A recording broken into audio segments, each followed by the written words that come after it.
एक गांव में एक विषैला सर्प था। न जाने वो कितने लोगों को काट मृत्यु के घाट उतार चुका था। सभी गांव वाले उससे बहुत भयभीत थे। वो जिस वृक्ष के तने में रहता था वहां बच्चे खेलने से भी डरते थे। एक बार ऐसा हुआ, एक भिक्षु वहां से गुजरा और उस वृक्ष की छांव में विश्राम करने के लिए बैठा। सांप उसे काटने के लिए बाहर निकला तो भिक्षु को उद्विग्न ना होते हुए देख सर्प अचंभित हुआ।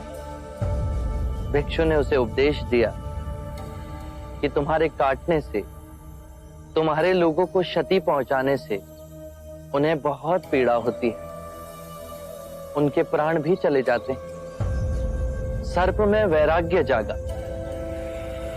उसने निश्चय किया कि वो किसी को क्षति नहीं पहुंचाएगा, किसी को नहीं काटेगा। और सर्प को अहिंसक देख गांव में लोग धीरे धीरे निर्भीक होने लगे। कोई उसे छेड़ता, बच्चे अकारण ही उसकी पूंछ पर अपना पैर रखते, लेकिन वो किसी को क्षति नहीं पहुंचाता था। बच्चे उस पर पत्थर फेंकते, किंतु फिर भी वो पलटकर वार नहीं करता था। भूख और पीड़ा से वो क्षीण हो गया था। रात्रि में कुछ कंकर पत्थर खा लेता और अगले दिन आक्रमण का सामना करता। वो सर्प इतना घायल हो गया था कि गांव वाले उसे रस्सी से अधिक नहीं समझते थे। और फिर उस मार्ग से पुनः वो भिक्षु गुजरा। जब उसने सर्प की ये दुर्दशा देखी तो वो बहुत दुखी हुआ। उसने सर्प को औषधि लगाते हुए पूछा कि तेरा ये हाल कैसे हुआ? तो सर्प ने कहा, मेरे मन में वैराग्य जागा और मैंने काटना छोड़ दिया। भिक्षु हंसा और उसने कहा कि मैंने तुझे काटने से मना किया था, किंतु तू अपने सर्प स्वभाव से कैसे विमुख हो गया? तूने पुकारना क्यों छोड़ दिया?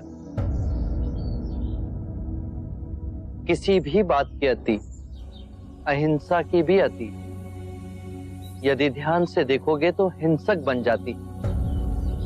दोषियों में तुम्हारा भय होना चाहिए, उन्हें उनके अपराध का दंड भी मिलना चाहिए, किंतु ध्यान रहे, न्याय देने वाला अपनी निजी कटुता के कारण उसे दंड ना दे, अपितु दोषी को उसके दुष्कर्मों और उसके अपराधों का दंड मिलना चाहिए। यदि क्रोध, लोभ, ईर्ष्या बीच में आए तो न्याय न होगा। बुराई को भलाई से जीतो। यदि बुराई भलाई पर हावी होने लगे तो मनुष्यता का नाश होगा। यदि बुराई को परास्त करने के लिए युद्ध भी करना पड़े तो वो भी करो, किंतु उस युद्ध के कारण तुम स्वयं ना बनो। यदि करना पड़े तो केवल निमित्त मात्र ही करो। बुद्ध,